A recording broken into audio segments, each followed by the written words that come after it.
আসসালামু আলাইকুম, সবাই কেমন আছেন? চলে আস আল্লাহর অশেষ রহমতে আমি অনেক ভালো আছি। এই তো চলে আসলাম নতুন একটা ব্লগ নিয়ে। এই যে আপনাদের দেখাই রাতের ভিউ। এই যে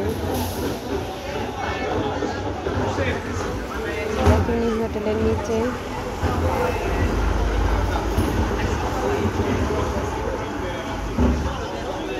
ভালো লাগতেছিল, তাই একটু শুট করলাম। এই হোটেলটা সবসময় ভিড় থাকে।